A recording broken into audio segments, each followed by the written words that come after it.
Hello anime lovers, स्वागत है आप लोगों का एक और नए और इंटरेस्टिंग वीडियो पर। आज मैं एक्सप्लेन करने जा रहा हूँ चेनसॉ मैन के सीज़न 2 के एपिसोड नंबर 12 को, जिसका नाम है द ड्रीम। तो ये कहानी शुरू होती है वहीं से जहाँ पर पिछला एपिसोड ख़त्म हुआ था।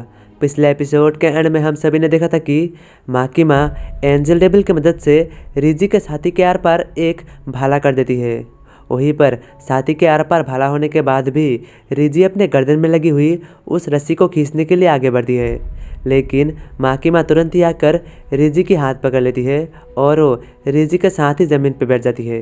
और वहीं पर रिजी मरते मरते डेंजी के बारे में सोचती है और वो खुद से ही सवाल पूछती है, आखिर क्यों?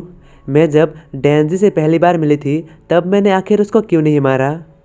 लगता है कि डेंजी तुम सच ही कह रहे थे। शायद से मैं भी अंदर ही अंदर मैं तुम्हें पसंद करती थी, लेकिन इस बात को रियलाइज़ करने में बहुत देर हो चुकी है और साथ ही हम दोनों कभी भी एक साथ स्कूल नहीं जा पाएंगे। और ये आखिरी बात सोचते हुए ही रिजी अपनी दम तोड़ देती है और उसके चारों ओर खून ही खून फैल जाती है। और इसी के साथ ही यहीं पर रिजी की मौत हो जाती है। और इसके कुछ देर बाद माकिमा उस बिल्डिंग के ऊपर पहुंच जाती है जहां पर एंजल डेविल खड़ी हुई थी।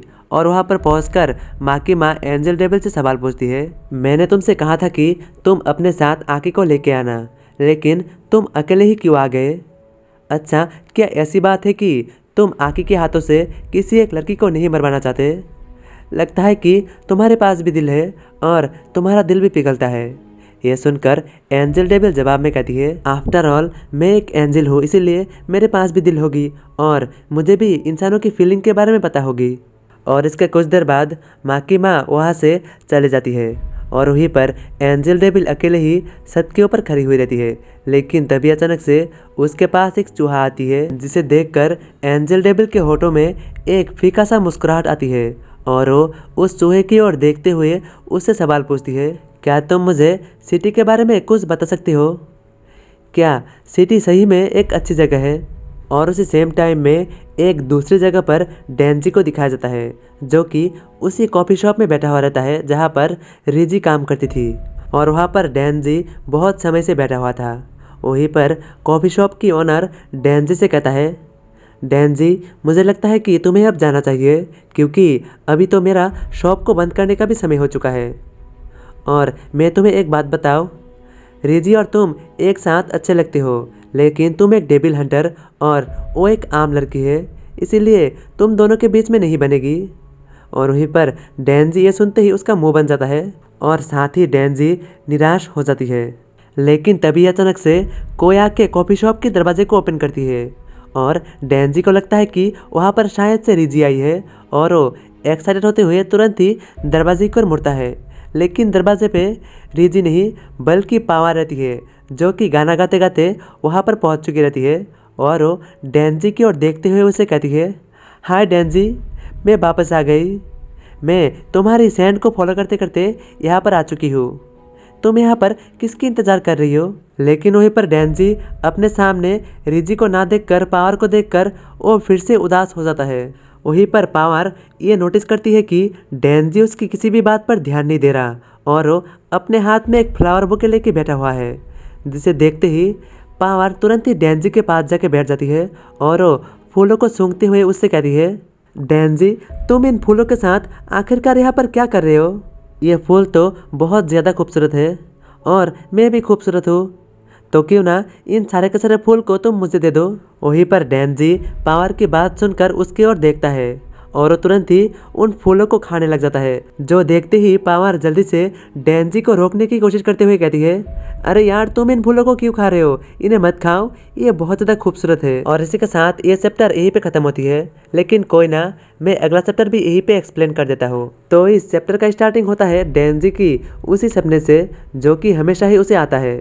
और इस सपने के अंदर डेंजी इस बार खुद को एक छोटे बच्चे के रूप में पाता है और हमेशा की तरह ही डेंजी के सामने एक दरवाज़ा होता है। उस दरवाजे के दूसरी तरफ से पोचिता यानी कि चेनसॉ डेविल की आवाज़ आता है, जो कि कहता है, डेंजी चाहे कुछ भी हो जाए तुम कभी भी इस दरवाजे को मत खोलना। और इसी के साथ डेंजी अपने सपने से जाग जाता है और वो जागते ही हड़बड़ाते हुए कहता है, लगता है कि कोई बुरा सपना था और डेंजी हमेशा की तरह ही इस सपने को फिर से भूल जाता है। और इसके कुछ देर बाद डेंजी आकी और पावर को दिखाया जाता है जो कि डाइनिंग टेबल के पास बैठा हुआ रहता है और वो सुबह की नाश्ता कर रहा रहता है। वहीं पर पावर अपनी बिल्ली के साथ खेलती रहती है, जिससे पावर कहती है, अरे यार मेरी प्यारी बिल्ली, तुम तो धोखेबाज निकल गई। जब तक मैं यहाँ पे नहीं थी तब तुम डेंजी के साथ रह सकते थे, लेकिन अब तो मैं वापस आ चुकी हूँ, फिर भी तुम डेंजी के साथ सोने के लिए चले गए। तुम तो बहुत बड़े धोखेबाज हो। वहीं पर डेंजी अपने सामने रखी हुई कॉफी मॉग को देखकर बहुत ज्यादा उदास होता है और उसके अंदर रखी हुई कॉफी को देखते ही डेंजी को रिजी की चेहरा याद आ जाता है और वो मनी मन सोचता है, लगता है कि रिजी ने सच्ची में ही मेरे दिल को चुरा लिया। और वो आगे सोचता है, लेकिन मुझे ना ही कोई खुशी महसूस हो रही है और ना ही कोई दुख, लेकिन ऐसा क्यों। लेकिन तभी वहीं पर माकिमा पहुंच जाती है और पहुंचकर उन सभी से कहती है, दरअसल आज मैं बहुत ज़्यादा बिजी हूँ, लेकिन फिर भी मैंने तुम लोगों के लिए थोड़ा टाइम निकाला है और हम लोग इनोशिमा से मिलने जाएंगे। मुझे नहीं पता कि ये इनोशिमा कौन है, शायद से आगे हमें पता चल जाएगा। और ये सुनते ही डेंजी बहुत ज़्यादा खुश हो जाता है और वो उछल पड़ता है। लेकिन वहीं पर पावर का रिएक्शन ये सुनने के बाद भी पूरी तरह से नॉर्मल रहता है और उसके रिएक्शन में कोई भी बदलाव नहीं आती, जो देखकर माकिमा उसके पास जाती है और अपने पास माकिमा को देखकर पावर कहती है, वो क्या है ना कि आज मेरा एक बहुत ही ज़रूरी मीटिंग है, इसीलिए मैं आप लोगों के साथ नहीं आ सकती। ये सुनकर माकिमा कहती है, अरे यार तुम आज भी शुरू हो गए, कम से कम आज के लिए तो टाइम निकाल लो। तो आगे क्या होगा, क्या रिजी के बाद यानी कि बूम डेविल के बाद कोई और भी खतरनाक डेविल आएगा जो कि डेंजी के दिल के पीछे पड़ा हुआ रहेगा? इस सवाल का जवाब जानने के लिए देखते रहिए आगे आने वाले एपिसोड्स। मिलते हैं नेक्स्ट एपिसोड में।